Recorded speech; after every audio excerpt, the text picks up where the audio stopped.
Koopman versus Roque. Koopman versus Roque ho, mga boss. Oh, Humanity sa ayan.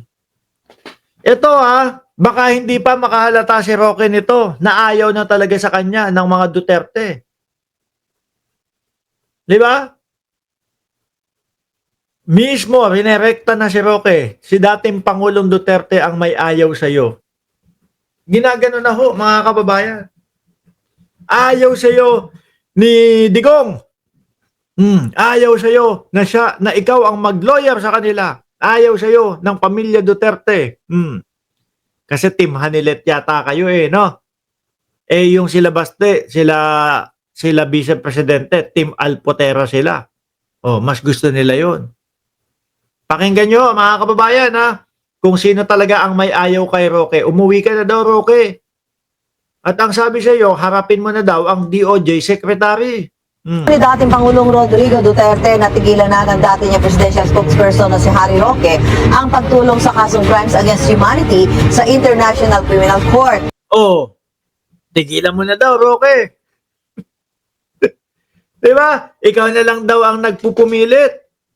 Hindi ho kasi kailangan po talagang gawin ni Roque yun, mga kababayan. Kahit ano pong taboy ng mga DDS at kahit ano pong taboy ng pamilya Duterte, mga kababayan, dito po kay Roque, tingin ko hindi magsasawa o hindi hihinto si Roque. Bakit to, mga bossing? Kasi nga, yun yung naratibo niya doon sa Netherlands.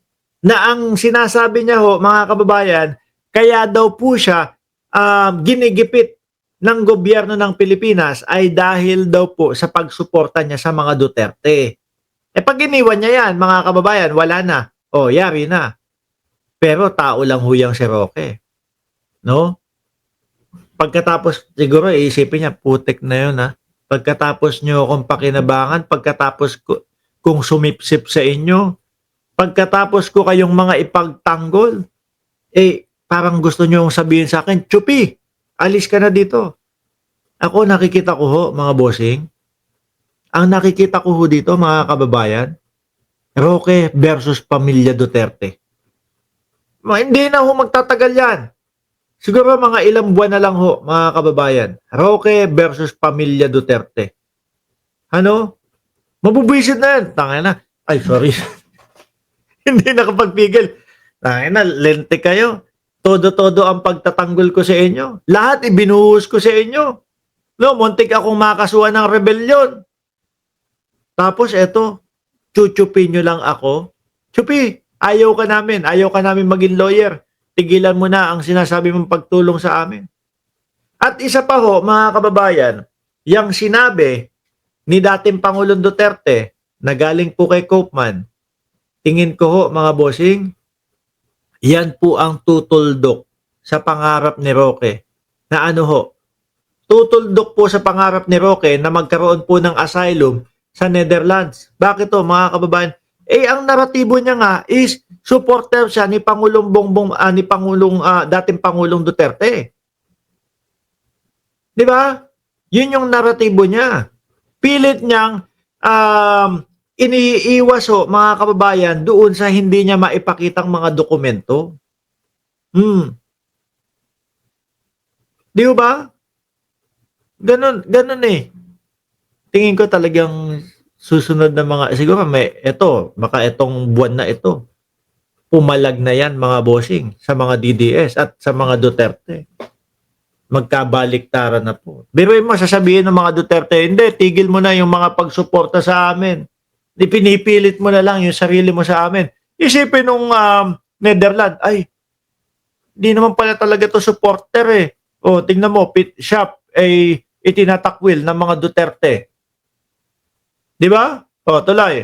Sabi ng abogado ni Duterte sa ICC na si Atty. Nicolas Kaufman, baka makompromiso pa ang kaso ng dating Pangulo dahil kay Roque na isaan niyang pugante rito sa Pilipinas. Aray ko, baka matalo pa, baka kung ano pa ang mas lalong patunguhan mo nung kaso ng dating Pangulong Duterte.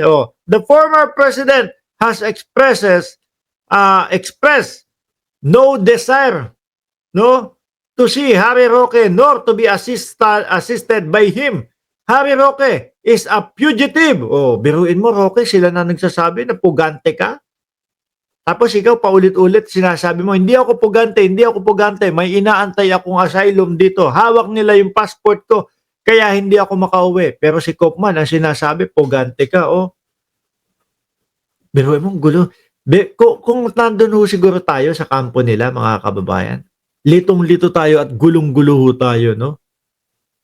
Biruin mo, Maharlika versus Team Alpotera. Roque, Team Alpotera. Ngayon, ito, Kopman versus Harry Roque naman. Tapos, yung mga vlogger naman po, nag-aaway-away doon sa mga nakolektang pera. Naknunti na pa yan. Dito ho sa atin, mga kababayan, may nakita ho ba kayong ganun? May mga nag-aaway po ba? Wala. No? Tuloy ko. Harry Roque is fugitive from justice in the Philippines and the former president thought it best not to have his ICC defense compromised by engaging him. Oh, ayaw na sa iyo. Na makipag-usap, ayaw na sa iyong ma-relate, ayaw nang madikit sa iyo ng dating Pangulong Duterte.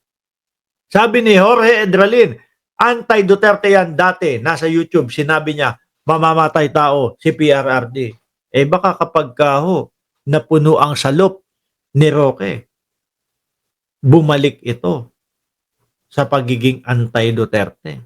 Kinawawa niyo ako ha. Tagal-tagal ko kayong pinagtatanggol ha. Tapos ganito gagawin niyo sa akin pag wala na kayong pakinabang sa akin. Pagsabit na ako sa kung ano-anong mga kaso. Kaya kayo, mag-iingat kayo. Naku, lalo na yung mga DDS. Oh, yung mga vloggers. Oh. Dahil baka kapag kayo mga nakasuhan, hindi kayo maisalba ng vice-presidente. Baka iwan era din kayo. Di ba? Pinuna ni Kaufman ang paghingi ng tulong ni Roque sa isang Dutch lawyer para sampahan ng kaso ang Dutch government kaugnay sa pagtulong nito sa pagpapakulong kay Duterte sa The Hague, Netherlands. Si Roque naman kasi kung ano-ano trip ni Roque, no? O, biruin mo, gusto mo ipakulong yung mga Dutch government? Diyos. Ewan ko, magulo na din ho talaga utak kasi ni Roque. Bagaman napigilan daw ito ni Kaufman, tila tiniyak daw ni Roque na nais sa publiko ang mga hakbang. Sana raw ay hindi nakompromiso ang kooperasyon sa Dutch government na may mahalagang papel sa hinihiling na interim release o pansamantalang paglaya ni Duterte. Isa pa yan, yung interim release nila. Bakit po nila pinigil? Oh, wag muna kayong magbigay ng ng inyong sagot patungkol doon sa interim release na hinihingi namin. Ako, naniniwala ho ako, baka ho, mga kababayan, yung mga kinakausap ho nila, no? Yung mga kinakausap nilang bansa, wala, tinatabla ho sila. Baka kaya ganun ho, mga bossing. Diba? Tuloy. At the end of the day, the Netherlands have to be involved in any request to release an individual from the court, because in order to go to a target country, he would have to pass through the Netherlands territory. So to initiate a case in the Netherlands against the Netherlands would be a big mistake. So, tinawag pang ang baliw dyan si Roque. Sabi ni Maxip, hindi na nasiyahan si Digong sa pagsubo sa kanya ni Roque, kaya pinauuwi na. Sabi nga kay Roque, harapin na daw po si Secretary of Justice ng DOJ, si Boying Remulla. Harapin mo na si Boying Remulla pag uwi mo ng Pilipinas. Yun ang sabi sa kanila. Sa isang Facebook post, itinanggi ni Roque na nagbigay siya ng pahayag na posibleng makaapekto sa estratehiya ng Duterte Defense Team sa ICC. Hindi raw siya pwedeng sisihin sa pag-iisip ng mga legal na hakbang para makauwi ang dating Pangulo. Panawagan ni Roque kay Kaufman, itigil na ang paninisi at tutukan na lang ang mga hakbang para makauwi ang dating Pangulo sa Pilipinas. Siguro pag nalaman ng dating Pangulong Duterte, mga vlogger namin nag-aaway-away na. Tapos yung iba, yung mga babaeng mga vlogger, yung mga kabit-kabit, nag-aaway-away na din. Tapos ito, yung mga lawyer, pati si Roque, nag-aaway na din. Siguro sasabihin ng dating Pangulong Duterte, lintik kayo. Hayaan nyo na lang ako dito sa loob, ayokong lumabas dyan. Ang gulo-gulo ninyo. Hindi, totoo naman mga kababayan, ang gulo na ho nila. isa na pong senyales yan, mga boss Jeep Amo sir, na unti-unti pong nananalo yung mga ipinaglalaban ho natin. Di ba?